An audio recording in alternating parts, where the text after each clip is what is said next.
Uh, Stephen Kugel. Stephen couldn't make it. Okay, Daniel Esco. Eloisa. Laura Ottmer. Brittany Brubaker. Katie Whitman, I think Katie's here. Yeah, I'm here.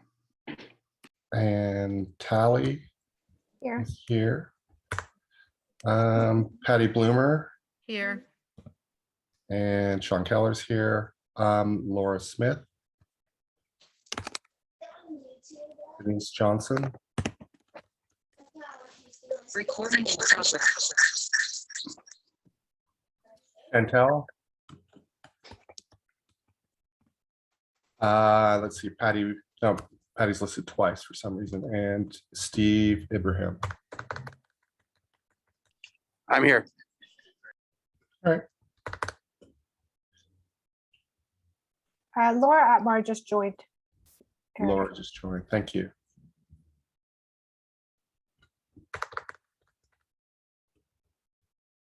All right, that's it.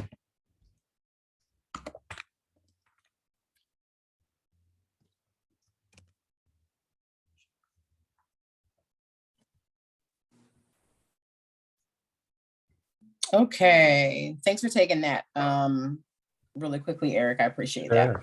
No Okay, welcome back from break. We are going to go ahead and call this meeting to order. It is at about 3:32. Thank you. Can I have a scrum?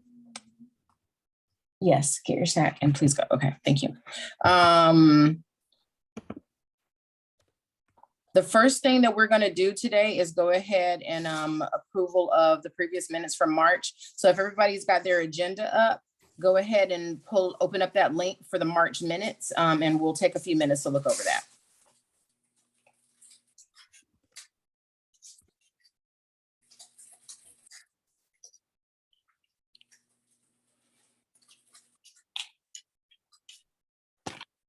Only one. Okay.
Okay, it looks like everyone is done.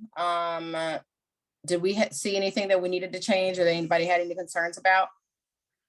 Nothing about the minutes from last time, but because we have the 3 topics on the bottom, the nut-free policy update, Spanish program, and the status of social studies to add to minutes. I don't know if we want to discuss those this time or next time, but we should either add them to these minutes today or add them for May, whichever one you guys want to do, or both, it doesn't matter.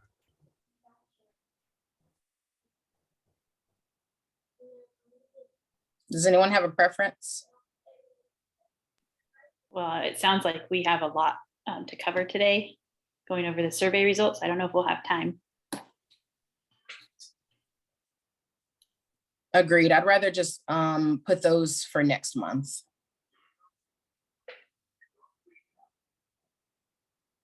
Agreed. Okay, so let's do, oh, okay. So I'll make a motion to just go ahead and pass March's minutes for 2022 to approve those. And we don't need any further second. Okay, perfect. We need any other further discussion? Are we all good? Okay, motion passed. So let's dive into item number 5, because that's going to keep us busy. Okay. The links are all there, but if it's okay, I would like to share my screen if that's all right with everybody. And as I'm getting that ready, I will mention the Spanish program. We are moving forward with hiring a 0.5 teacher for Forest Grove and a 0.5 teacher for Robert Down. And we are more than likely looking at working with 4th and 5th grade. But again, once that person's hired and they're settling in, and I'm sure they're going to want to speak with the individual who was hired for the middle school to just really try to have a really comprehensive program. But let me share screen. There we go. Okay. All right, so the first thing I wanted to show you, actually, get it here. I might have to blow this up a little bit. So I'm not sure how many people have been able to dive into MAPS scores for your own children. But I wanted to explain what we're looking at today. And really, I want to go back and apologize for not having the right agenda on the site council's invite that I sent out last week. I thought I had, and when I checked it last night, I thought, these look like parchment. But I wanted to explain to you what we're looking at. My wife has been using the MAP scores and MAP assessments in her district, Pajaro Unified, for many years. So I went to the expert this weekend and said, honey, honestly, we've gone through some trainings, but this kind of stuff just hasn't been explained to me yet. Or if it was explained, I didn't remember. So when you look at these little boxes, we have, I provided us with a breakdown of by ethnicity, which is something that we do get from the CASP or Smarter Balance scores as well. But last year we did not participate in the Smarter Balance test. So we really have to rely on the MAP tests. And from what I really understand, excuse me, is that the MAP tests, again, are scientifically based, that they can give you a prediction about how you will do, on the ACT, the SAT, and the Smarter Balance later in life. So that kind of information is available to parents and to the teachers as well. But what we're looking at today is just an overall score of the winter and fall results. And if there are enough students participating within a particular grade level or classroom, you will get what they call a mean Writ score.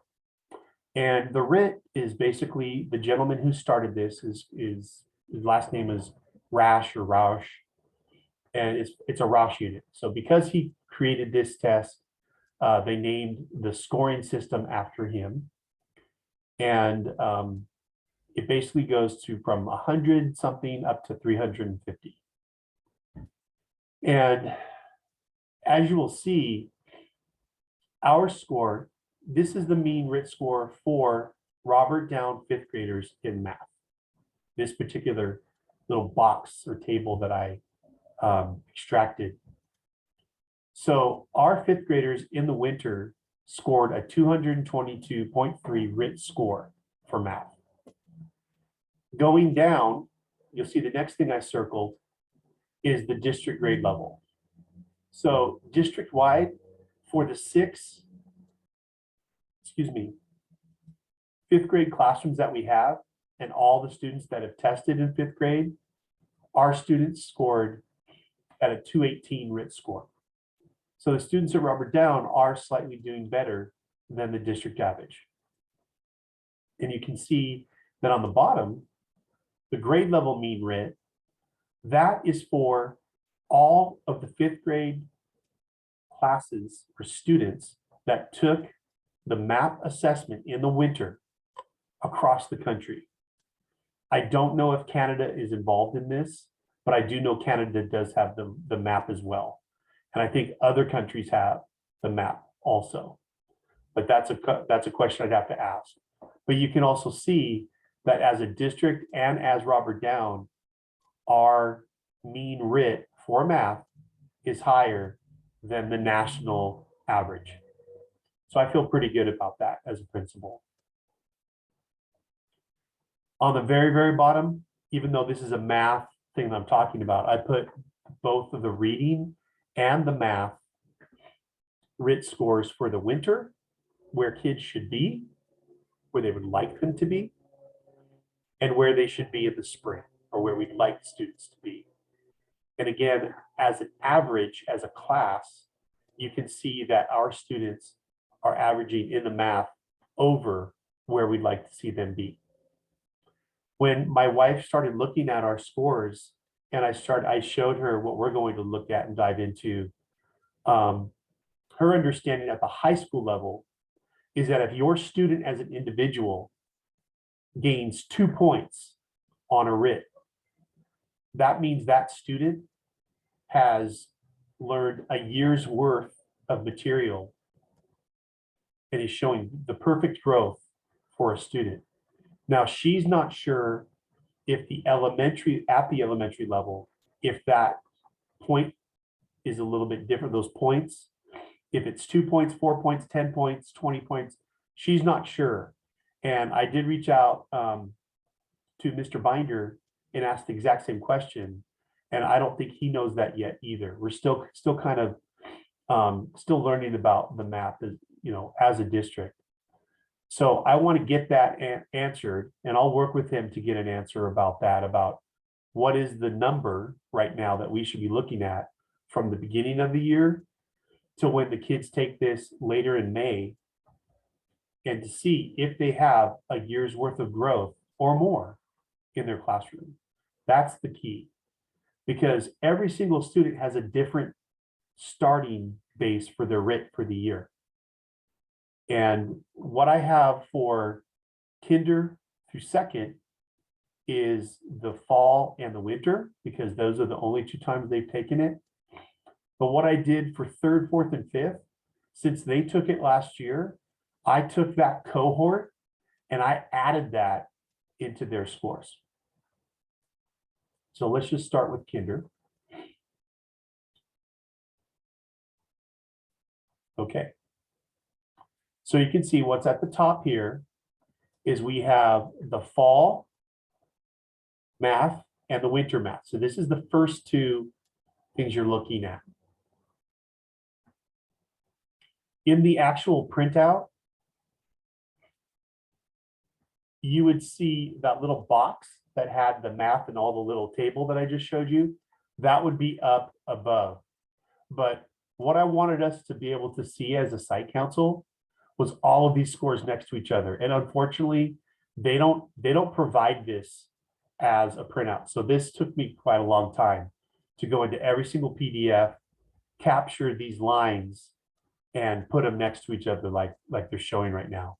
I'm hoping I can figure out how to do this in the future and extract this information for us so we can see it quicker. But this was the only way I could figure it out last week and this weekend. So how are our kids doing? You can see for kinder, they started off with no students in the low, and they had 3 students or 4% of their students in low average for math. By the winter time, things got a little tougher. So they had 2 kids go into the low and 2 kids go into the low average. So just like the Smarter Balance, these tests get progressively harder as the year goes on. But you can also see in this little band right here, you want to see a lot of blue and green. That's basically what you want to see. And you want to see less of the yellow, the orange, and the maroon. Basically, if a student's in the yellow, they are, for the most part, and they are on the bell curve. They're at an average level on the bell curve, and that's passing. That means that you're averaging in the middle group throughout the entire nation on the MAP scores. Okay, the next 2 down are for reading. Again, this is for overall. And you can see at the beginning of the year, we only had 1 student or 2% of the kindergartners who were in low average. We did not have any low, but we had 1 in the low average. At the winter time, we had 3 more students join that group. So again, this is overall for kinder. And now we're looking at ethnicity. And I really do need to preface this that looking at these scores really depends on how these students are entered into the system. I did notice, and I could be ignorant, but there were some students that were listed in a specific ethnicity that I didn't realize that was their background, and I questioned that. So I'll need to work with Mr. Binder to see if our students are truly listed in their true ethnicity. So this is across the board from kindergarten through 5th. And you'll see that there's a couple areas where I created a grouping because I just knew that a student, for example, at one of the grade levels, I'm not sure if it was the parent with a misunderstanding or someone from our district office who entered a student as an American Indian. And I know for a fact that the student is actually from India. The parents are from India. So that's not Native American or Native Alaskan. That's not that group. So there's just a few things I think we need to clean up as a district to make sure that students are listed correctly. But you can see here again, for students that are Asian in kindergarten, again, when you see just quickly to the left, the longer blue line with little orange, that's good. You know, we have students scoring in, you know, the majority of them in kinder are doing fairly well. I'm going to try to go through this fairly quickly, everybody. So again, you have the links. So again, it starts with a math, and then it goes into a reading. So we go into reading, and again, we don't have any students in kinder at the break who are Asian that are in either low or low average.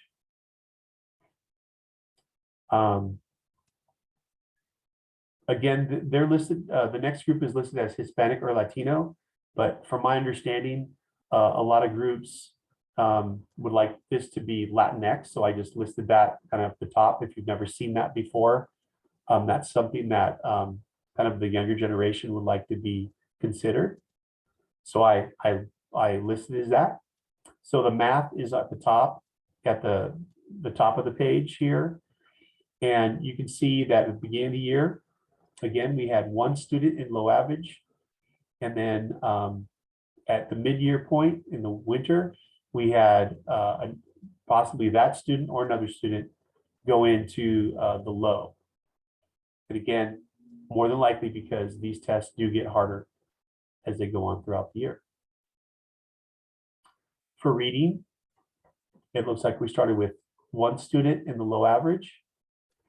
And then midway point, we had, again, more than likely 1 other student add to that group when they tested on that particular day. For students who are recognize themselves as multi-ethnic, you can see that it was pretty consistent from the beginning and to the middle of the year, where we had the lowest possibly the same students, 2 in the average and 2 in the average for both the fall and the winter. And then it looks like we had a couple students that were in the high average and the high change spaces from beginning of the year. And looks like one student joined the high average for students who consider themselves multi-ethnic in math. For students that are multi-ethnic in reading, you again can see there are no students represented in the low or the low average for kinder.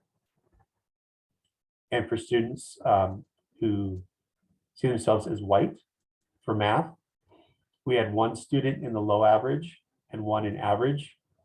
And quite possibly, again, when things got harder, they tested at low and low average. And you can see a couple more students being added to the average range at the midway point through the year. And again, that was in math. For the midway point for students who are white in reading for kinder, we had none in the low or low average, but we did have 2 join the group at low average at the halfway point throughout the year. Again, statistically talking, when we're looking at this as a teacher and educator, these are pretty darn good scores. There are a lot of schools that have a lot more students in the red or the orange, and their intervention program, it pretty much runs the school in how you do things. So again, you can see here, we have the backgrounds. I'm so sorry. We have the little tables that I gave you earlier, and I'm hoping everybody can remember what they mean. I'll go through them once again. So just again, for kinder in the winter, for math, for Robert Down is the top right here, and for reading, it's right here. So for Robert Down, as a whole, our 3 classrooms scored at 160 for math. The district scored at 155.1, and the nation scored at 147.7. So again, overall, our students are doing pretty good. And for reading, overall, our kinder scored at 156.2. For district, we scored at 151. And as a nation, we scored at 143.9. So again, our kinders are doing better overall as a class, as a district, and as a grade level at Robert Down than the nation. Now, when you break into the different ethnic backgrounds, there's not enough students at the kindergarten level to give us a site, but we do have enough students at the district level to see how they're doing district-wide. And district-wide in math, we are doing better than the average for the nation. You can see we're at 155 and the nation's at 147.7. And for reading, it's the same. We're at 151 and the nation's at 143.9. For Hispanic, Latino, or Latinx, again, because we only have 8 students at that level, they do not have an overall mean Writ score for Robert Down, but as a whole, as a district, our students are performing at 155.1, whereas the nation is at 147.7. And for reading, it's also 151, and the nation is at 143.9. For students who identify as multi-ethnic, for math, they're at 155.1, and for the nation, it's at 147.7. And for reading, it's also 151, and the nation is 143.9. For students who are identified as white, we do have enough students to get a Robert Down score. So our white students in kinder are scoring at 161.4 in math. The district is at 155.1 and the nation's at 147.7. For reading, the students are scoring at 156.8. The district is at an average of 151 and the grade level as a nation is at 143.9.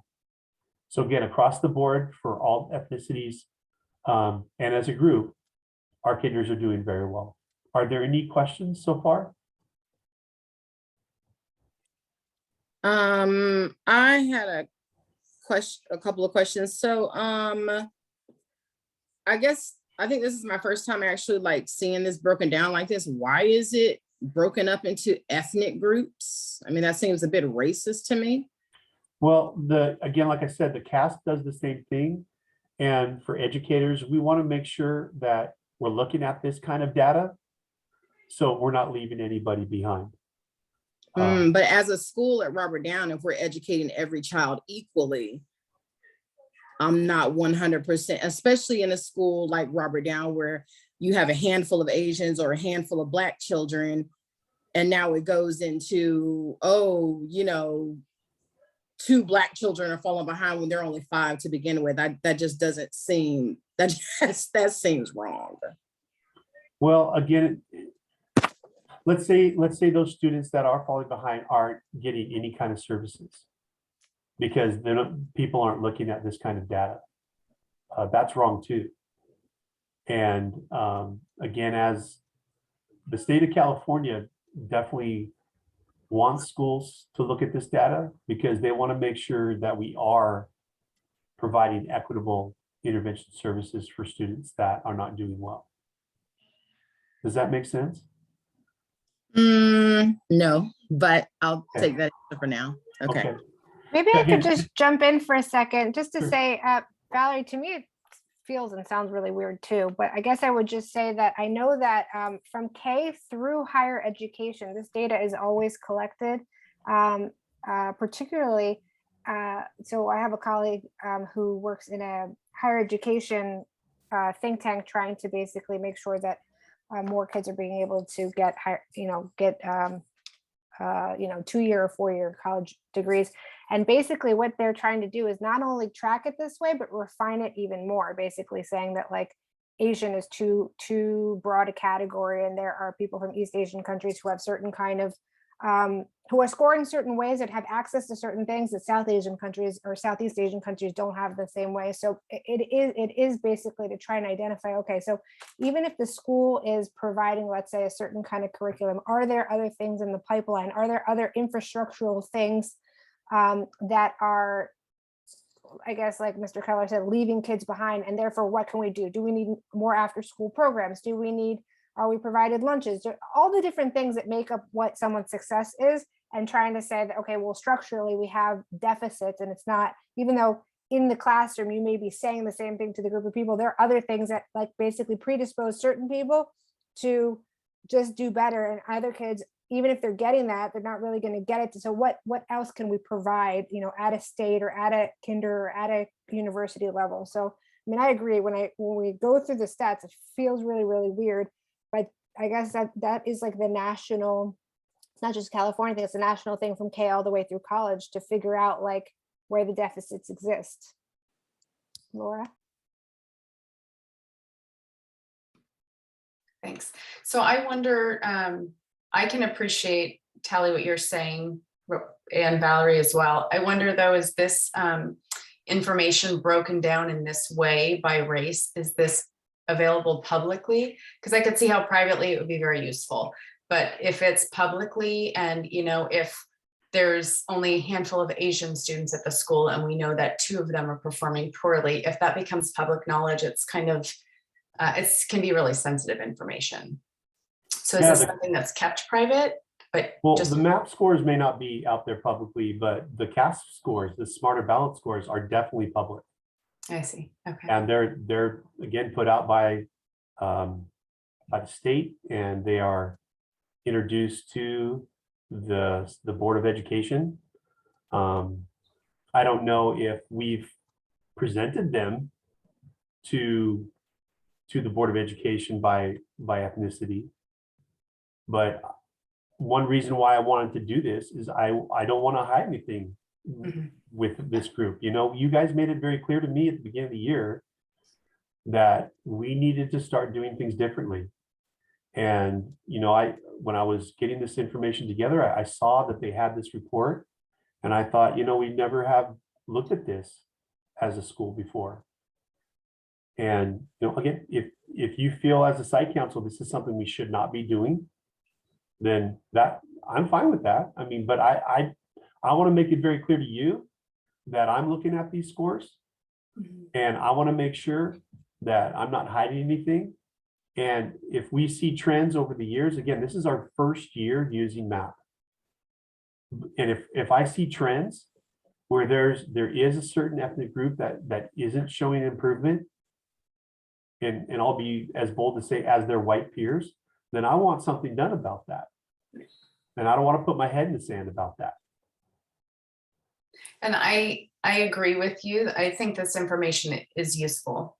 I'm thinking about in our smaller community, to other parents at Robert. In this group, I think it's, it's good we're looking at this, but I feel like in our small community of other parents at Robert Down, is there a way they don't have access to this specific information? But like overall, great, but maybe can we limit it so that? Well, we are a public Right. entity, right? We're just Right. like the site council is like a mini school board. Mhm. And anything that the site council looks at has to be public. So sorry, but this breakdown is part of the official map thing. It's not, it It's wasn't something broken that I down. get. I don't know. I'd have to ask you guys what you are able to see. No, I I don't guess know what you my have access question to. is, MAP themselves are producing this as part Yes. of their report thing. And then MAP, Yeah. what, services California as a state or the country or what? They are in very multiple nations from what I understand. Oh, right, okay. They're in Canada, New Zealand, Pardon. England. I'd have to do the research honestly to find out exactly all of the nations that they're Yeah. using. I mean, like you said, I mean, Laura, basically anything like this, even if we didn't make it available, you could FOIA it, you could request it. It's like, all public, whatever. And so I think it's probably part of a larger conversation about this method, but I don't think that clearly there's anything we can do about data being collected in this regard, I guess I would say. Yeah, obviously the educators that began MAP and the educators that are using it are using these kind of scores to help drive with how they respond to their students in their district or their schools. So just tell me right now, would you like to continue the conversation or would you like to move to something else?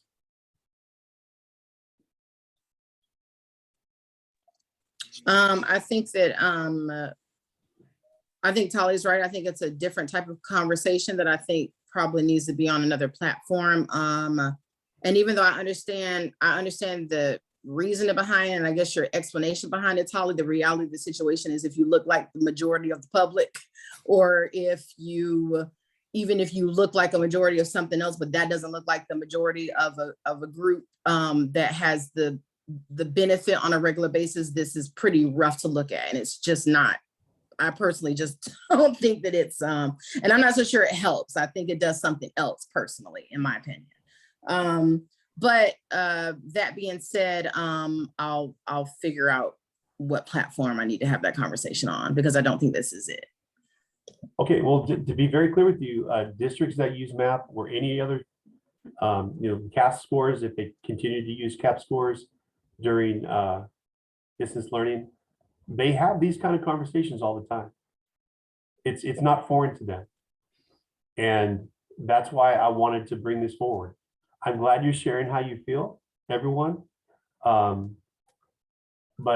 again, this is something I just want to be very clear that I'm not embarrassed by. I want, if data tells us at Robert Down we need to do something different, then I'm not scared to do something different. And but I'm okay if you don't want to go on discussing these scores. Well, I guess the thing is, from the site council, we don't know necessarily right now that we have an action item to do with regard to it. So maybe it's not the best use of time to go through it. We have the links to look at all of them. But again, there's nothing on the table for us to sort of examine and then decide, or that it's even our role to do such a thing. So maybe the best thing is that we now know that these exist and you've broken it down in the agenda per grade. So maybe we could move to the Healthy Kids survey Sure.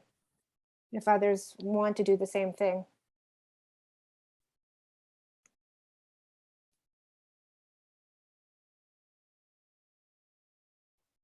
Does anyone have a preference, how we move forward? No? Okay. Do you have Laura? I just had a question. Are there, I haven't looked at all of these results. Is there a specific area of, that you're seeing of concern? Like, is there a grade level that is falling behind or something that that needs to be addressed with this? Or does it seem like all grades are awesome? Like I prefaced, I think that our kids are doing very well, overall. If we just look at, the top of this right here with kinder, since I've been here, these are basically, and I'm talking about just this, overall performance. That groups all students together. That's the only thing we've looked at as a site council and as a school. And we haven't dived into the ethnicity breakdown before at Robert Down since I've been here. And again, I felt that based on the conversations that we've been having all year, and with the starting up of the diversity committee, that it was about time that we do that.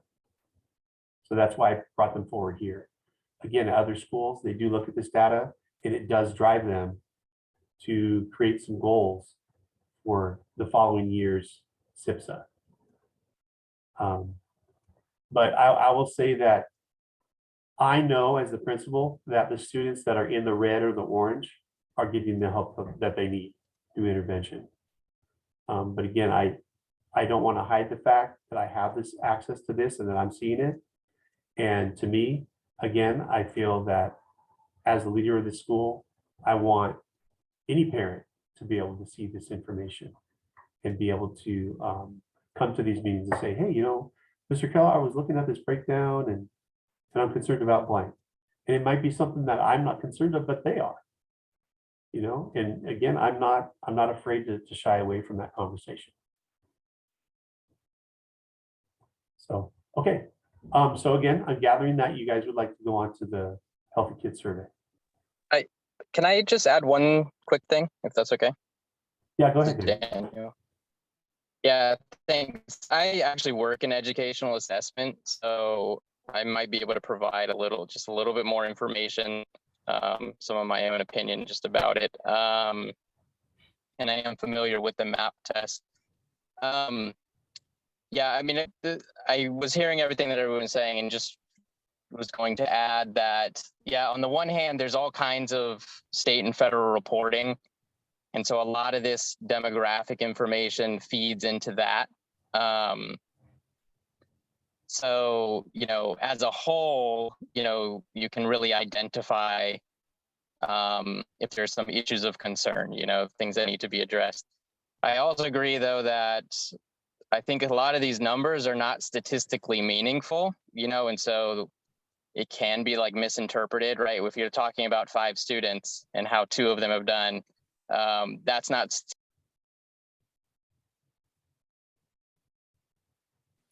No, in the middle of the sentence. Did Daniel cut off? Yeah, we lost you, Danielle. Uh-oh. Does anybody see? Sorry about that. Okay. Yeah, sorry. Okay. No, could you take so it? I was just saying that, Yeah, thanks. Yeah, okay. Okay, I was just saying that, to make a statistically meaningful conclusion, you need a lot more students. Yeah. So if you only have 5 and you're at 2, that's kind of meaningless, right? So I can see, though, that like an outside perception might give the wrong impression, right, of like what's happening, and it might be uncomfortable, definitely, for any demographic group, right, if you're trying to like draw conclusions based on like a few people. So I would personally be wary of that. Maybe more meaningful would be to just say, if there's 2 individuals, regardless of a demographic group, right? And just saying, is the support there that's necessary to help those students to make improvements, right? And maybe the test is helping us identify just individuals who need extra support and extra help, right? Rather than trying to draw conclusions about a demographic group. If the school was huge and you had tons of people, then maybe you can, start to make those conclusions. But I don't think you can do it with the sample sizes that we're talking about here, of course. So anyway, I just wanted to kind of add some of that in there, that I think MAP's probably providing it because they just have to provide it. And whether you're like, the California Department of Education or the district or the school, it's up to them to kind of decide, how to use that information, if at all. Thank you, Dan. So just wanted to add that. No, I appreciate it. Thank you. Okay, so I'll just say this. This is here for you to look over. And if you have anything, if you have any statements, basically what I have to do is, like I shared with you before, we have to look at the data, and then we have to report at least 3 things in findings. So again, before, when the state would provide us with the CAS scores, if we saw any glaring indifference, we should note that hey, we are going to monitor. Let's say, again, I don't think the MAP test provides us with English language learners. The CAS scores do. They provide us with how they performed, not just on the CAS, but also on their own test that they take called the LPAC. And if we saw from there, and I know Forest Grove has created goals because they have a larger EL population, they've created goals in the past to provide some professional development for staff to help with EL students. And obviously to have a goal that all of these students will improve to an X amount, for the SIPSA for the following year. And again, we just haven't had the numbers for EL students at Robert Down, as Daniel was saying, to have significant relevance. They would have the asterisk like you saw in those other areas for other ethnicities in this breakdown that I showed you. But again, I just wanted to present it to you as a site council because, again, I'm not trying to hide anything as your principal, okay?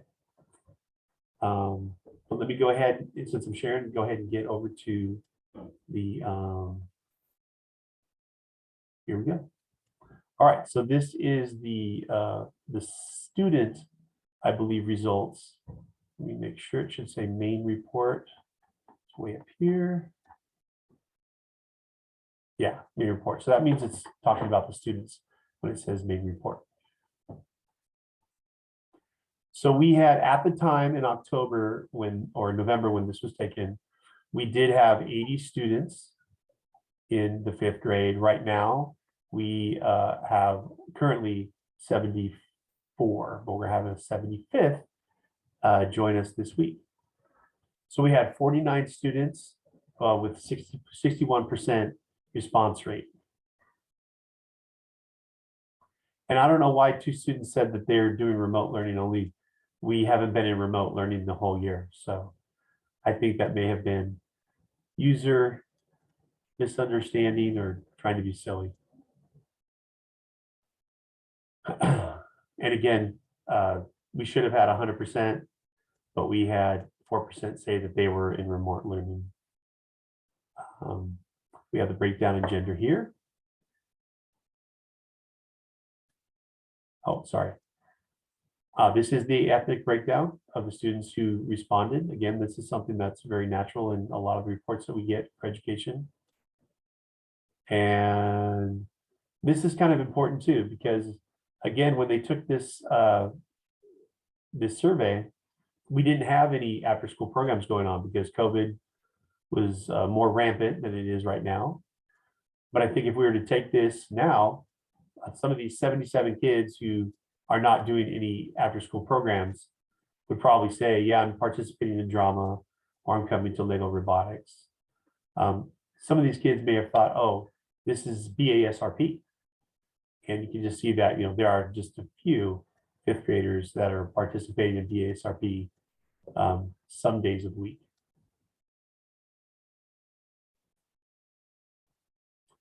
So out of the students that are eating breakfast, 82% of the 41 kids said that they are. And when they talk about their bedtime, this is a little important, again, especially for the teenagers more in middle and high school.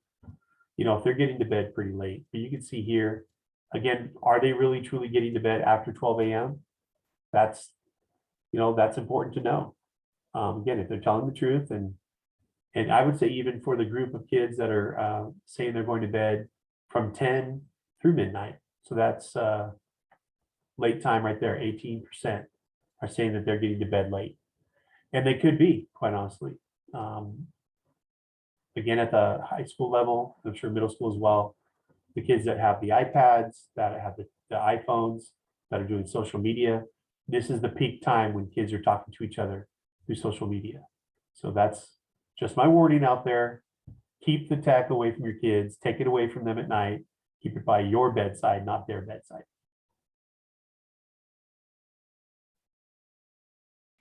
Can I just say, I went through the student result, well, actually I went through all the results, and I found some, I thought that most of the results looked pretty good. There were just a few that stood out to me as being more of a concern. So I don't know if you're going through all of it, or if No, I Okay. just kind of want, I'm assuming that for most people, this is the first time they've ever gone through, well, it's the first time for these results. I'm not sure in the previous ones we've looked at how thorough people have been. And again, I'm not sure, again, I wanted to have the links last week so you guys would have time during break to kind of go through the stuff. Katie, thank you for going through it. You guys tell me, do you need me to go through this thoroughly? Or do we want to take a timeout and break things down and have some people look at the student report, some people look at the parent report, some people look at the staff report, and come back after a certain amount of minutes? We can do it. We can. I can create some breakout rooms for everybody. However you'd like to do it. I think I'm okay with us just staying where we are here and just scrolling through it. And then if we have any concerns, we can just can say it. Because I think for the most part, it's just unless we see something really concerning, we're just kind of scanning through. Yeah. Okay. So the next area is school performance supports and engagements. I'll try to go a little faster. If I'm going too fast, let me know. Excuse me. You can see the questions are down below when they have it presented this way. So how do they perceive themselves as one of the best students, better, or about the same? You can see that about 56% see themselves as better or one of the best. And about 40% see themselves as about the same. And 4% feel that they're not doing as well as others. 4%. For truancy, again, some kids may not understand truancy completely, but truancy is when you're missing school. And how much have you been absent? 40%, 47% of the kids feel like they have not missed the past 30 days. So this would have been October, November timeframe. If they missed 1 day, 2 days, or 3 days or more. And again, this is truancy. So they may or may not have understood that truancy is when you literally are skipping school like a teenager, not being at school for an unexcused reason. That is truancy. At this age, a parent might keep somebody home, and the parent says it's okay, but in the eyes of the state, they may not. So well, again, and that question says in the past 30 days, how often did you miss an entire day of school for any reason? So it's not really even saying, have you been truant? It's just talking about absences, right? yeah, so I don't know why they label it as truant, but yeah. But I'll just say that as a district and as a school, our truancy rate, real truancy and absentee rate is not that bad. I mean, we're usually within 94% or higher. And when we get low, it kind of dips into about 80, high 80s. And that's still pretty good. And I know this is probably just another a wild question, but I guess in my mind, I'm like, why would we ask elementary school students, how many days have you missed in 30 days? You know, when that's what an office is for, reporting absences. Yeah. I guess I just don't understand that. Yeah. Well, again, I think this is West Ed, which I believe is through Stanford University, who puts on these surveys. You know, it's been shown, and I wish I had the website right here to push out to you guys. It's just basically, you know, how many days of school a child misses and how it really truly affects them in the future. To where if a kid misses blank days in a school year from kinder through 8th grade, how that affects their future for college education, whether they actually go to junior college and graduate, 4-year college graduate, get a master's, etc., and how much they earn in their lifetime. There are studies that look at that, and I think that's why they want to really discuss it. And you'll see, again, kids in Pacific Grove really don't miss school too much. So, okay, here's the really important stuff. And what you need to understand is that for some of these that are in these little tables, they really want to see the students that are clicking the 5th or most valued. And that brings you this score right here. They won't say, you know, most, or, you know, so if you have a caring adult in school, 74% said extremely, for example. They don't count the students that say, yes, I do, just on an average level. So 74% said they had a caring adult. 85% said they had high expectations of the adults in the school. Only 40%, this is something that kind of sticks out to me, but we'll have to see what the other numbers say, feel that they have meaningful participation in the school. So this would probably be 40% of those kids said it was extremely, you know, they see themselves as having meaningful participation. And 80% felt they had a school connectedness, and 91% said they had academic motivation for themselves. And again, here you can see it here. So do the teachers and others grown-ups in school care about you? And it goes from no, yes, some of the time, most of the time, all the time. It's the all of the time that would be reported in that table that we just saw, just so you know. So if you put most, if you look at most and all, that actually is 79%. So do the adults listen to what you have to say? And for most and all the time, it looks like 78%. For making an effort to get to know you, 86% felt that adults are trying to get to know them. So these are basically the questions that they are putting together to get that 85, most and all. So do the teachers and the other grown-ups in school tell you when you do a good job? And again, 78% are saying they are. Believe that you can do a good job, 83%. Want you to do your best, 94%.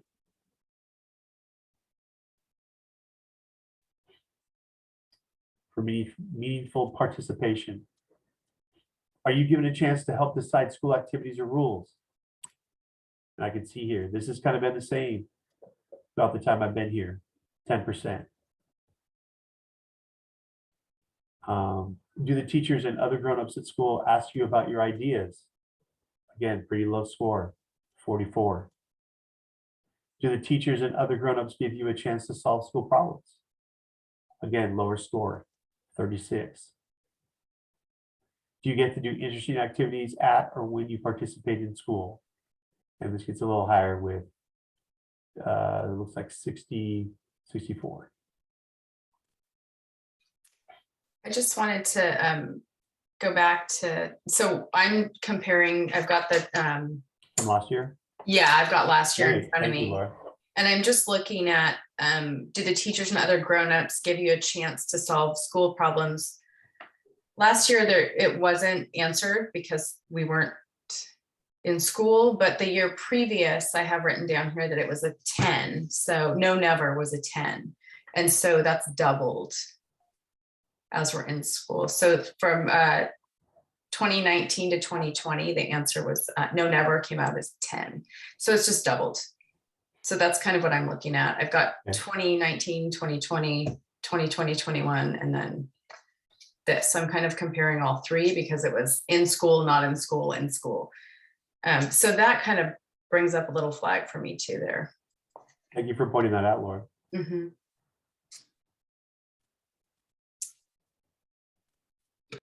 Okay, are we ready to go on to the next page? Right. Sure.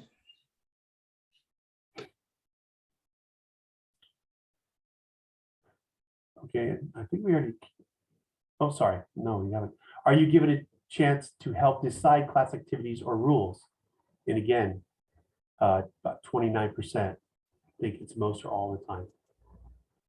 Do your teachers ask you what you want to learn about? And again, I think Robert Downs is very heavily adult driven. And we have 20%, sorry. Do you do things to be helpful at school? And that kind of goes up a little bit to 78%.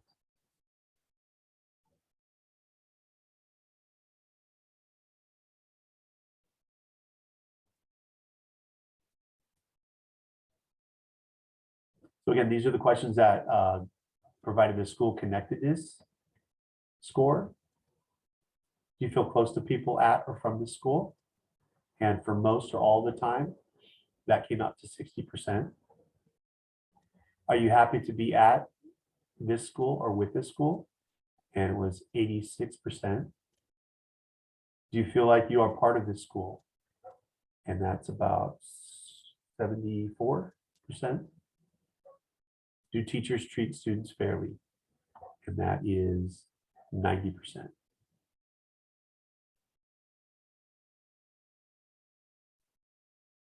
Do you feel safe? And it looks like 85% or 86 or most or all the time. That's probably the most important question on this whole thing. Sure. And, you know, again, I think that's kind of relative as well. We talked about this over the years on site council, you know, does for a kid's safety, if they feel like they are getting bullied or if someone has done some things to them on social media, they don't feel safe. They just don't. And that's why, you know, we need to be told as a school if things are happening outside of school that are affecting them here on campus. We definitely need to know so we can try to do our best to squash those kinds of things. Well, and you know, I just saw a news statistic that said that cyberbullying was up 70% since COVID started. So, Yeah. I mean, it's just a huge problem now. Yeah. So Yeah, I'm we- looking, Go Sorry. ahead. Whoever's talking, sorry. I'm looking at results from, this is 2019, 2020. And the do you feel safe at school? Yes, all of the time was 58%. So that's a chunk of a decline. I don't know how many kids were surveyed, but that's definitely gone down. I'm sorry. Which one went down though? The never? It was, do you feel safe at school? Yes, all of the time. I'm just saying that it was 58% and it's down to 43%. So, you know, whether or not you're gauging sort of like, sometimes I feel safe versus. Yeah. Laura, do you know for the kids who answered most of the time for that year? 30. So you add the 30, to me, you add the 30 and the 58. Mm-hmm. So what did you, so those two were at that particular year were. We're at 80-something? 88%. Yeah. Okay. So now we're 86. So I guess that's about the same. Okay.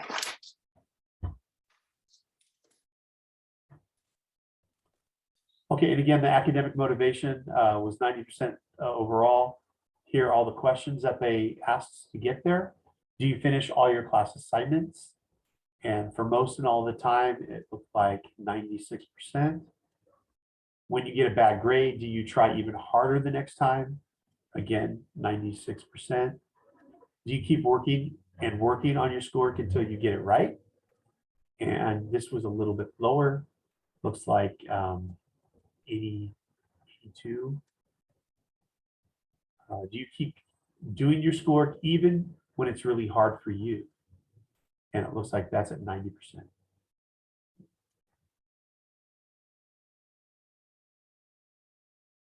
Are you bored at school? Either most of the time or all the time was 34%. Do you have school pride, being a Robert Down Otter? And for most and all, looks like 74%.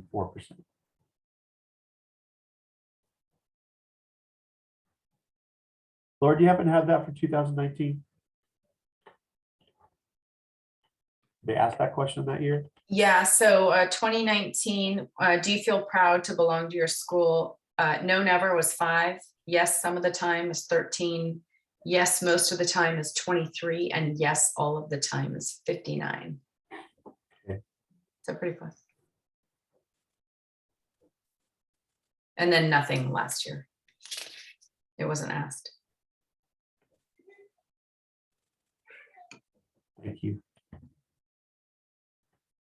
So quality of the school physical environment, and is your school building neat and clean? And again, 96% of the kids feel that it is. We do have some things we need to work on. It's an old building. Okay, for social emotional learning supports, overall was 84%. And these are the questions. Does your school help students resolve conflicts with one another? And it looks like about 78% of kids felt like the school did. Does your school teach students to understand how other students think and feel? And again, for most of all, it's like about 80%. Does your school teach students to feel responsible for how they act? And it looks like 90% of the students feel like we do. And does your school teach students to care about each other and treat each other with respect? And again, 90% of the students feel like we do.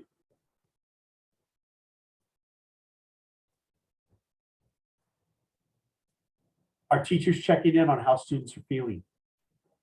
This is where it goes down a little bit. Most all the time. And it looks like it went down to about 53%.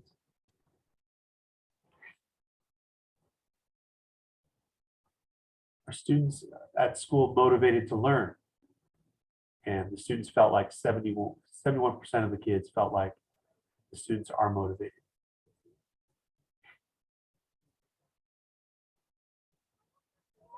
Okay, for fairness, rule clarity, and positive student behavior, we had an overall 79%. Here are the questions. Do teachers treat students fairly? And 90% of the students felt like they do. Are the school rules fair? And it looks like 76% feel like they are. Do teachers and other grown-ups at school treat students with respect? And looks like it's about 83%, I think. And Our students, go ahead. sorry. So 2019 to 2020, because I didn't ask it last year. Okay. Do teachers and other grown-ups at the school teach or treat students with respect? That yes, most of the time and all the time, that was at 91%. So that's fallen quite a bit. So that's dropped. Okay.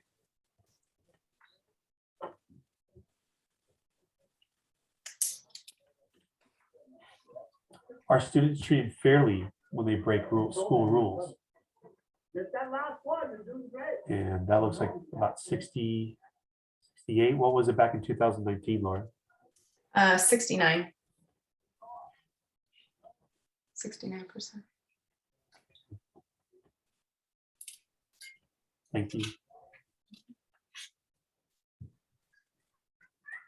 Do students know what the rules are? And it looks like 88% do.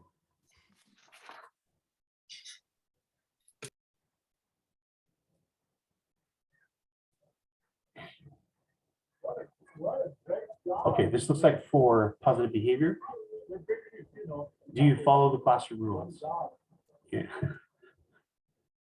That's one student. The 2% was probably one student. Never. I'll say with fifth grade, I haven't had any issues. I think that kid was being smart out. Do you follow the playground rules at recess and lunchtime? Again, 100% of the kids feel like either most or all the time. Again, for fifth grade, I completely see that. Do you listen when your teacher is talking? And again, majority of the kids say they do listen. Are you nice to other students? And in their perspective, most of the time they are. 96%.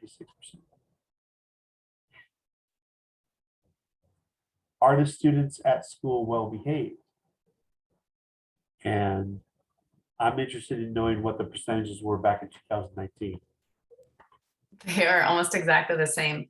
No, Really? never is 0. Yes, some of the time is 20. Yes, most of the time 77%. Yes, all the time 3. Yeah. So it's like exactly. Well, there's that 2% there. No, never. Yeah, I think if we were to give very specific things, we'd have much different results because again, it's fifth grade, they're a little bit more mature, but I had very few run-ins with them. Okay, so school violence, victimization, and safety. Do you feel safe? We already went over this one. Do you feel safe on your way to and from school?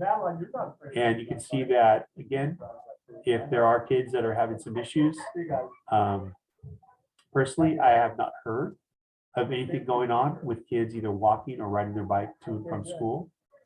And if it's some of the time, I don't know if some kids are giving them a hard time. They haven't shared that with me. But if that were to occur, just so you know, with education code, that does go into effect. And when students leave their home and they step out into the public street, and until they get to school, they are under school jurisdiction, technically through Ed Code. And once they leave the school campus, until they get through the threshold of where they're going. So if a student is told to go to Billy's house after school, once that student goes to Billy's house, from school up to the street of Billy's, if something were to have happened, if somebody tried to pick a fight, if somebody pushed, anything like that, I could suspend if it got to that level. Again, mostly at the high school, I had not had to do that here at Robert Down.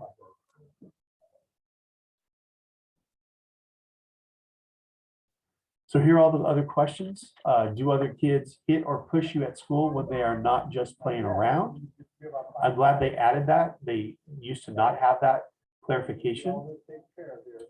And for the never and some, it's obviously the majority, but as I know, there are times when kids do push and they need it. And it looks like it's about 8%. So these have gone up. These have gone up. Since 2019, 2020, no, never was 72. And then some of the time was 23. Most of the time was 2.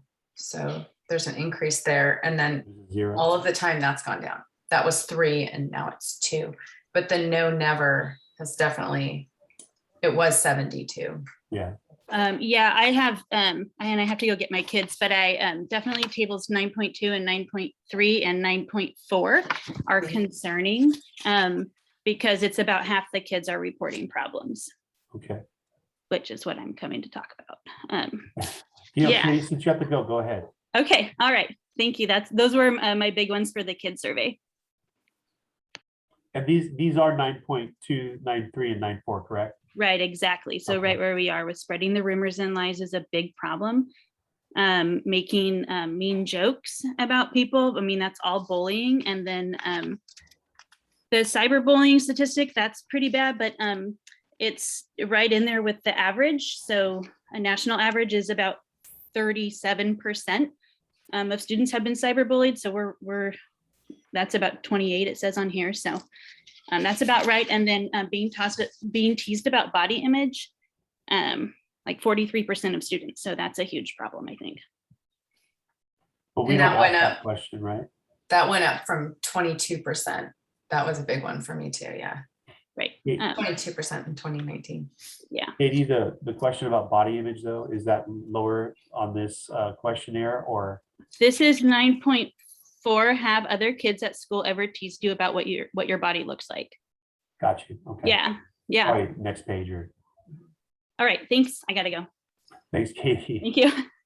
And just so you guys know, Katie actually is going to come and talk to kids. She is an educator and she asked because she's on site council. This is her second year on site council. And she asked to share the bullying information that her school Chartwell uses. So she's coming to talk to all the fifth graders. I believe sometime either this week or next week. So she's going to have that discussion with them. Well, can I ask a question quickly? Yeah. While we are just kind of on this topic and you're talking about the bullying program, do you, what is kind of the progress of the stop, walk, talk? Did that continue or are you still working with kids in PE or during PE time? I am not working with the kids in PE, but I will say that more kids are using it on campus. Okay. And I mean, I'll say that the incidents since we talked about that, in my opinion, have gone down. You know, do we still have little issues around games and competition? Absolutely. But we're trying to, like with Foursquare, for example, with third grade, which is where we're having most of the issues. We're trying to get the kids to rotate so everybody gets 4 chances instead of just being in there for the one time. And if your square gets out, that's it. So we're trying, Mr. Ibrahim suggested that they come in, and they start on the yellow square, then go to the green square, then go to the blue, then go to the red, and then you're out. Because the kids, they're just hyper competitive and they want to win. And we're trying to tell them, look, we just want you to play, be kids and have fun. So that's one thing we did implement to try to lessen things. But I'll say that the way I feel now to compare to how I felt in the fall, it's completely different. I don't have kids coming up to me like they were. That's just anecdotal, you know. What is the, what was the date of this survey? Do you know the This date? was November. November, okay. Yeah, this was November. Okay. We'll go to the next page if that's okay. I'm sorry, I'm taking this allergy medicine that's really making my mouth dry. So I'm out of water and I might have to take some Altoids to get some moisture in my mouth. Why don't you go get some water? Take a break for a second. Just fill up your water bottle. I want to get through this. I know this one's pretty long. And the student one, no offense to the staff and parents, but this is the most important survey. Oh, can we go back actually? Because Sure. I think, did we go all the way through? I don't think we finished 9.2, violence victimization. We went through hit or push, but we didn't talk about spread mean rumors. We discussed it briefly, but I don't think we actually went through like the. So Laura, since you have it in front of you, what are the differences between spreading rumors from 2019 to 2022? Okay, so no, never was 53. Some of the time was 38. Most of the time was 5. Okay. All of the time was 3. It's gone up a little bit. Yeah. And So how it was about- 8 altogether. Do other kids at school call you bad names or make mean jokes? No, never was 62. Yes, some of the time was 33. Most of the time was 2. All of the time was 3. It's a little bit of Yeah. the decrease where you don't want to see it and a little bit of the increase where you Yeah. definitely don't want to see it either. Mhm.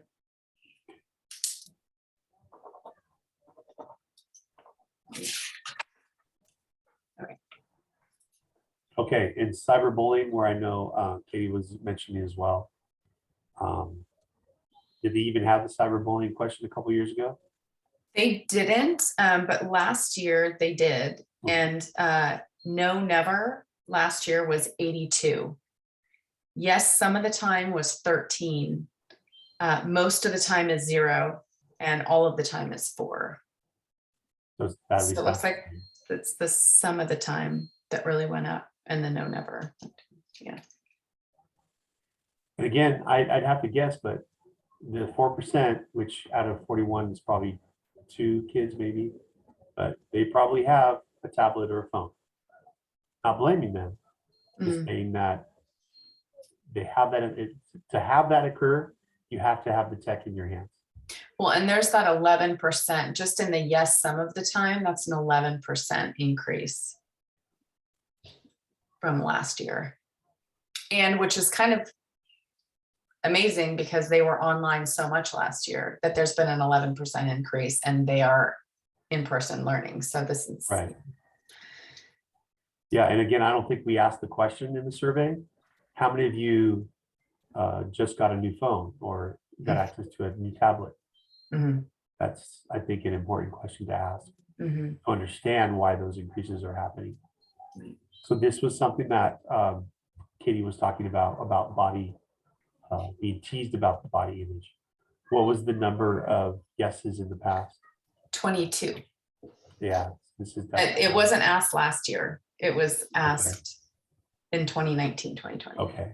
So 22%. So that's a It's interesting why they wouldn't. Oh, because they weren't in person. yeah. Okay. Okay. So for weapons, this is usually what the answer is no.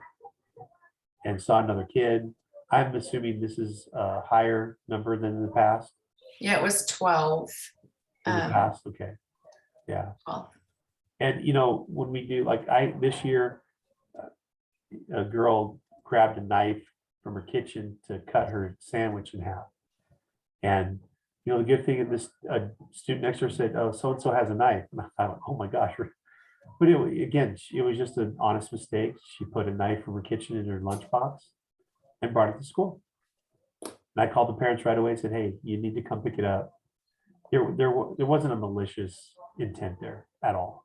And that's usually what happens. Or if a kid goes on a camping trip and they're in the Boy Scouts and they have a little Swiss Army knife for the weekend or whatever, and they had it in their pocket and wore the same pants or whatever. That's usually what I've run into here. Ran into that by high school a lot too. But yeah, the intention of trying to provide harm towards somebody, I have not seen that here at Robert Down.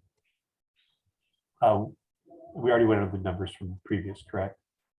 It's at 12 before. Yeah, okay, thank you. Okay, creating an anti-bullying climate. 77, again, these are all the questions that went into that. Teachers and grown-ups make it clear that bullying is not allowed. And again, 6% feel it's just some or never. If you tell a teacher that you've been bullied, the teacher will do something to help you.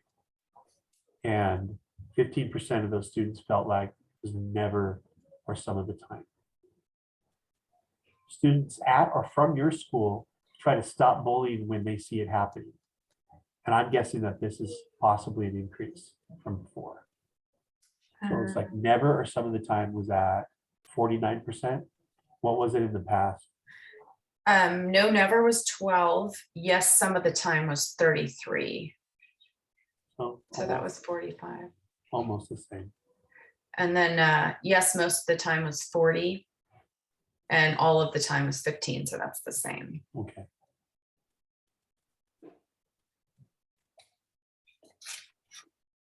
So home supports and involvement in schooling. Does a parent or some other grown-up at home believe that you can do a good job?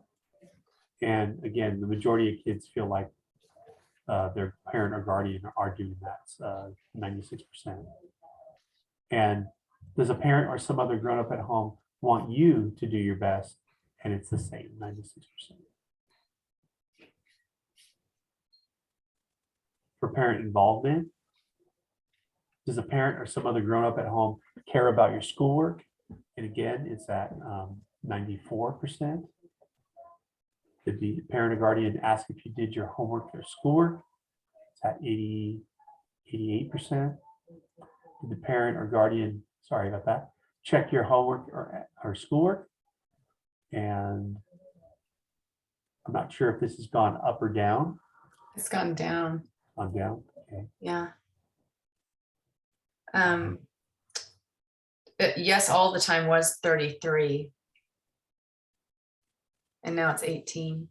Well, that makes sense because of distance learning, because we were basically, I mean, some of Over us and were over. sitting next to them the Yeah. whole year and all of Oh, sorry. Oh, I was just going for 20. I'm for this one, the check your homework schoolwork. I was going off of 2019, 2020. So in-person learning, Got it. because it seems a little bit more in line, but 33. And then 28 was yes most of the time. Okay. And then no, never was 7. And is your parent or guardian asking you about school? And it seems the majority, 90% or most or all. And are they asking you about your grades? And that looks like it'd be about 66%. Is that also a decrease? No, that's actually pretty much in line. It was like 70%. Okay. And same with ask you about school. There was a 0 for no, never. So the numbers are, the same there. So for alcohol and drug use, again, if they're telling the truth, for alcohol, 1 or 2 sips, you're saying 22%. That's have gone up. done this. That's gone up. That it was 13. And have you tried marijuana, smoke, vape, eat or drink marijuana? And again, I guess that's 1 student based on 2%. And you can see that 78% felt none of them were doing it. That's the, other than the 22 and any. And then that's, any of the above, it was 13 as well. Okay. Yeah, and this is always concerning because it only takes 1 or 2 kids to get involved with something like this. We are continuing our DARE program. We did not have the DARE program in the fall. Forest Grove did. So we have it going on right now. And we're going to have the conclusion fairly soon. Officer Hanks will be coordinating that, and all 3 classrooms will be receiving certificates for that.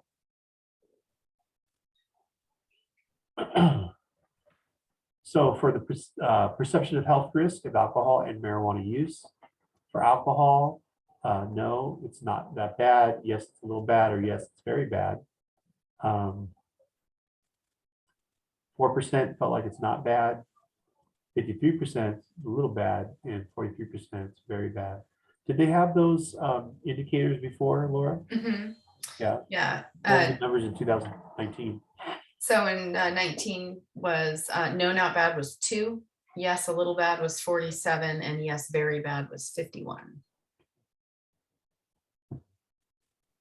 And I want to say that since 2019, I'm trying to remember when the marijuana law in California went through, but marijuana not bad, 0, a little bad, 4, and then you can see very bad, and then some kids didn't know what marijuana is.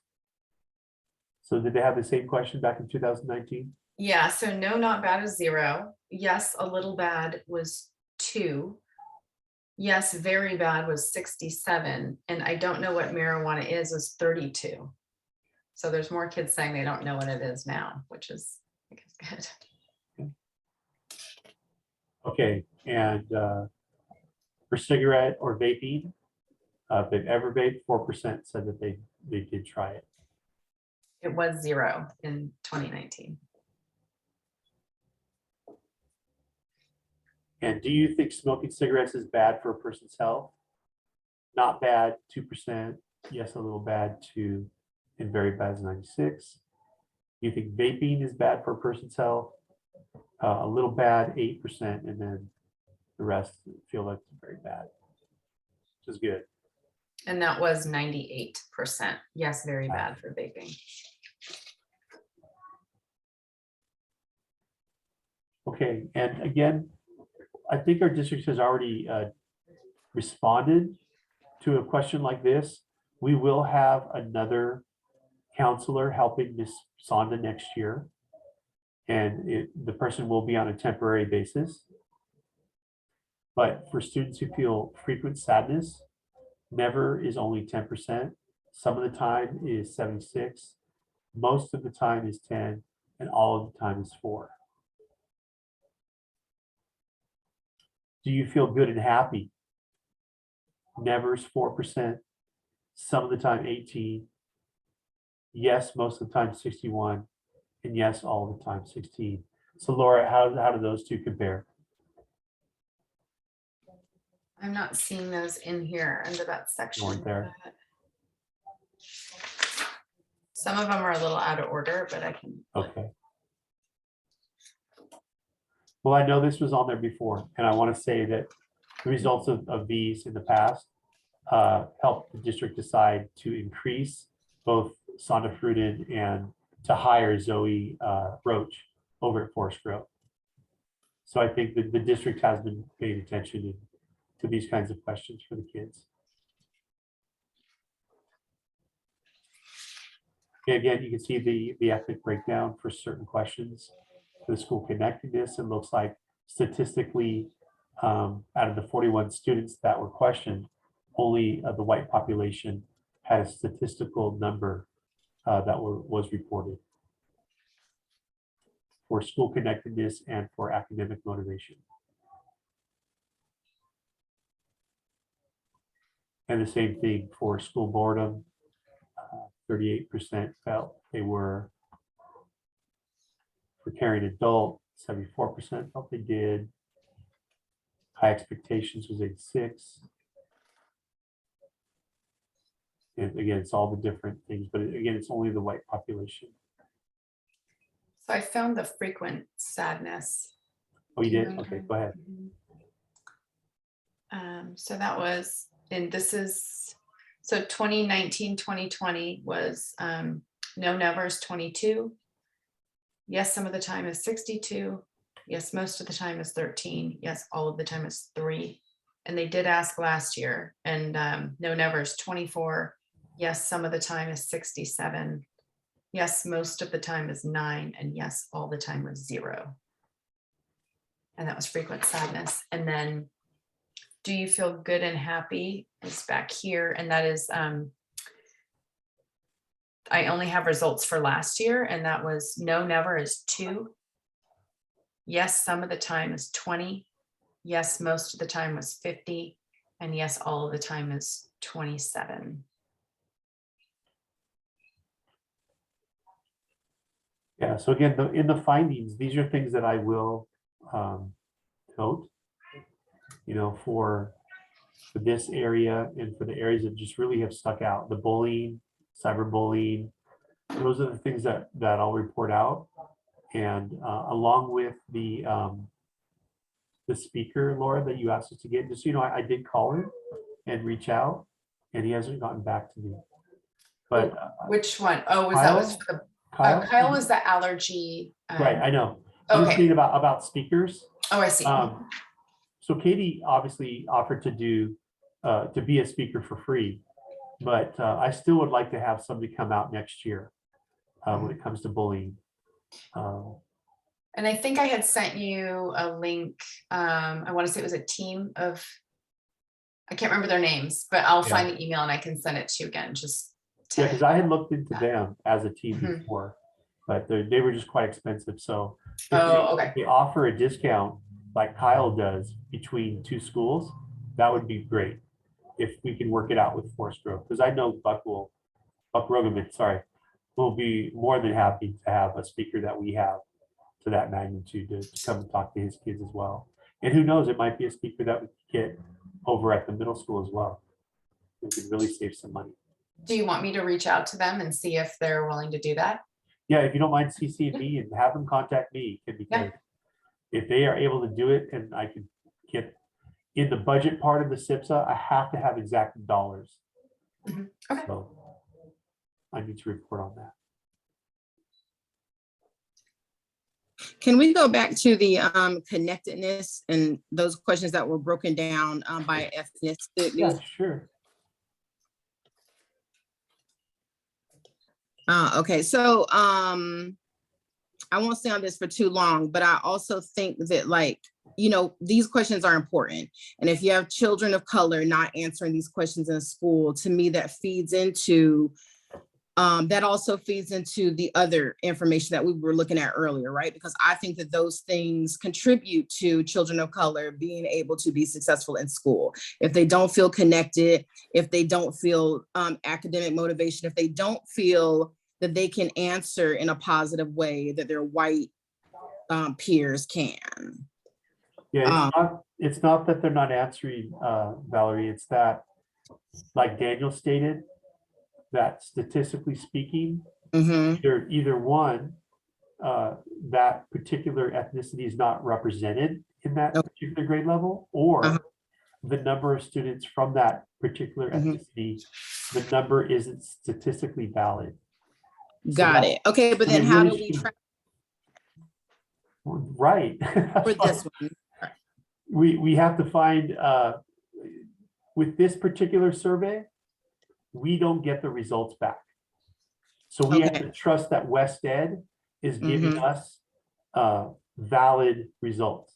I got it. So if the children of color are answering, but it's not enough, right, their answers just then their voice isn't even heard at all, basically. It's just left off altogether. Unfortunately, yes, that's true. So maybe this comes back to what we talked about previously about coming up with a survey that is just for us. So we can kind of get a pulse of what's really happening here with our school. Because if they're leaving information out, you know, because it's not statistically valid, well, it's valid to us, whether it's because our kids are our kids, they're not just statistics to us, which is why we're looking at this. But so maybe that's something we do then is we put together an I don't know how the teachers would feel about that, but an in-class survey, and we can get the hopefully parents to agree to that survey at the beginning of the year, that hard stop, like, can your child participate in this? And if they say yes, then their child participates in that survey, and at least then we get a feel for what's happening truly. Yeah, I'm absolutely for it. And again, whatever we collect as a school, if we ask the question about ethnicity, or I could look it up myself, if you felt like we shouldn't ask that question, I could always figure it out. Would you like to see more of this, or trying to think where this is going to go? So they gave us this. This is only responding on or reporting on, excuse me, white students. Mm-hmm. If you don't mind, I'm just going to keep on going here so I can see how many more pages we have. And these are only white students. So at the end of each result, oh, here we go. I was just looking. Okay.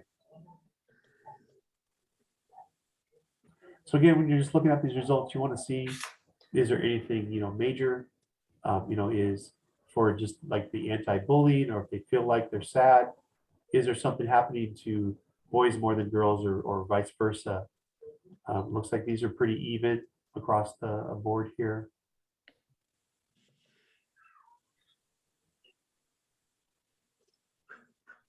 But again, I think these are just possibly based on the breakdown. They have to compare to what was above in the ethnic breakdown.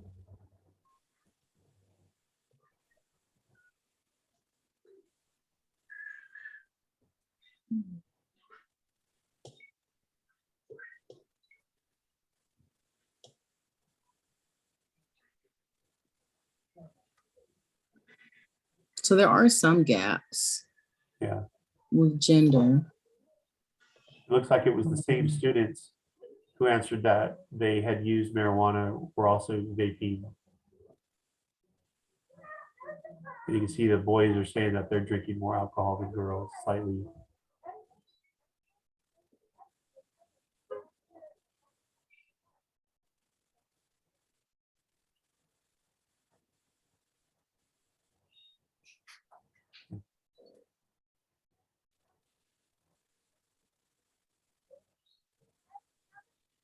So obviously, you know, it is after 5.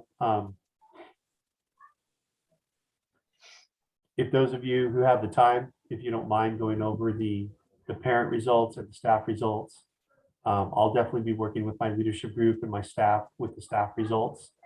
Mostly, you know, about professional development and those days that we'll have for next year. But is there any kind of parent education that we need to work on? That's what I'm trying to look at for SIPSA. Is there something, you know, when I should have meetings? Should I have meetings in the morning? Should I try to do lunchtime? Should I keep them at night like I have been doing? I had a parent during distance learning who said, you know, Mr. Keller, you keep doing these things at night and I can't participate because I work at night. I said, okay, well, just tell me what you need. You know, I'm willing to meet whenever. And even if a parent doesn't make a meeting and they just need to talk, I'm willing to talk to them too. So these are the kind of things I'm trying to figure out with the site plan and for goals for next year. And yeah, so if anything sticks out of you, feel free to contact me, send me an email. If there's something you feel like I need to report in the findings in the first section, and the second section is basically the goals and what we have for next year. So in May, you know, once I have a draft, I'm definitely going to throw it out to everybody in this group and to have everybody mull it over, and you can give me feedback and we can make changes before that May date. And I did move it up a little bit because I want to make sure that we are able to meet. So if you look at the agenda at the bottom, we had planned to meet on the second week of May, but I changed it to, sorry, the third week of May, I changed it to the second. So we would make sure that we would have our meeting. If there's anything we needed to change, I can, you know, have people come back and we can have a final draft that myself and Valerie will be signing, that we agree to this, and that will be forwarded to our board for a final. Excuse me. And I'm sorry, I didn't check the chat the entire time. It's basically people saying they had to go. Okay. So sorry. So before we leave, is there anything that you want me to glean from the academic scores that you would like me to dive into from now until May, or anything for the California Healthy Kids surveys that you'd like me to look at? I don't think so. I think that I think like Laura said, I think that we really need to look at doing a site specific survey to get a better count of what other kids are going through. Okay. Do you want me to have basically the same kind of questions or try to phrase them a little bit differently to see what the results? A little different. I think a little different, just because I mean, some of them are, I think are like not necessary. I do think a few of them are kind of like, okay, I'm not saying it's not important, but that's not what we're worried about. I really do want to get down to the meat of how kids feel, right? And are they all right? And do all children, I think that for me, you know, regardless of the ethnicity, I think that we need to get a thought as a whole of what these kids are going through, right? And so for that survey, the fact that some kids are literally just left off of it, I have a problem with that. You know, like you'll show me which one is failing, but you won't tell me that he feels connected. I have a big problem with that. So yeah. Okay. Well, I can re-ask the question, and we can let families know that we really would like to see what those results are. So we can talk about it. And we can, agreed. Okay. And the end of I mean, maybe it's just something that we work on, and it's something that we just, we put out next year, you know, because I also believe that families are tired. I think that families are beat up. They're tired. I think the kids need a break. I think everyone needs a break also. So. Summer vacation starts now. There you go. Mhm. And Okay. you know, if we are doing something that's just site specific and these are results that are really only going to us, I mean, Yeah. who's to say that we can't have an area of like, you know, write down how you, or like, if you're feeling this way, can you describe an incident or whatever? But it can still be anonymous. That's true. And they can slip it into a box and it's totally anonymous, and, you know, and that way we can actually get a real sense other than like them filling in a bubble or something like that. We can actually know like, okay, so when I go to the bathroom, I'm getting bullied and no one sees it or whatever, you know? Mhm. So maybe we can find some specific examples, and I'm not saying like single out a kid, but you know, if we're seeing the behavior, then, you know, Sean, maybe that would kind of be like, okay, well, I'm going to be out by the bathrooms at this time and we're going to take care of this, you know, so, you know, so Yeah. it might sort of create more of an environment of support, because it's hard to know what's happening if you don't know, if kids aren't talking, you know, Mhm. some kids just aren't, they're too scared to say anything. They'll fill in a Well, what- survey. What Mr. Bell, what I really liked something he did is he would try to take a sample group of students, small group, and he would bring them in and he would talk about these topics as kind of a focus group. And he would try to glean some information out of them. And it's definitely something I want to do. It's just, you know, always busy. But I'll try to meet with some groups of kids from now through, I think it's May 9th is our next meeting. And I'll be able to give you some feedback, you know, from them. And if they have the time, if I can get some student leaders to come and give us their perspective of things, we can talk, you know, for a little while before we dive into the approval of the SIPSA. I think that'd be very powerful as well. Okay, and maybe we can even, you know, just start working on a survey, just to kind of get it rolling. Because if we have until next year, I mean, we can even like kind of move through these surveys and just take what we like or reword what we feel like, you know, we can get more specific with, or Yeah. Mhm. And I'll reach out to Cool Forest information. Grove as well. I don't know if they had a site survey from their site council. I'll have to find out from Buck Ruggerman. But I'll see if he has, then I'll definitely say, let's look at it and let's see what we can take from them. Yeah, I like that. All right, well, thank you. Thank you for everything. Perfect. So we just have for the future, then next month on the 9th is our next meeting, and then we'll go over the SIPSA, and then you'll send it out. We'll go through it and make our recommendations, and then hopefully we can approve that on the 9th. Yeah, and again, I'd like to get a draft to you guys before the 9th. Okay. You have enough time to look through it, look at all the goals. And yeah, if anybody wants to help me with that, Nice. I'll more than happy to accept the help, but it's a lot of work. So, but if you are interested, let me know. And I can share drafts as I'm working on it. Okay, I think that's it. And that might work, Mr. Keller. It might be good for you to just send us out drafts as you're working on it. That way we don't get it in a big chunk either. And we can Yeah. kind of be like, oh, that might actually help. Okay. Yeah, that makes sense. Okay, then I think that's everything then. So I think that's everything. Okay, I call for this meeting to be adjourned. A second. Okay, we have any discussion about it? Are we good? I think everybody's in agreement. Okay. All right, this meeting is adjourned at 5:16 p.m. Thank you. Motion is passed. We're all voting, right? Yes. All right. All right. Okay. Thank you. Thank you.